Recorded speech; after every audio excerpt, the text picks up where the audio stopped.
Hello everyone, welcome back to our YouTube channel. In today's video, I will demonstrate how to add your date of birth to the Telegram app. To begin, launch the Telegram app on your mobile device. Once the app is open, tap on the Settings option located at the bottom right corner of the screen.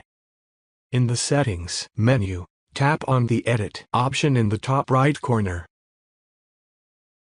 This will open your profile settings. Tap on the Date of Birth field to open the Date Picker.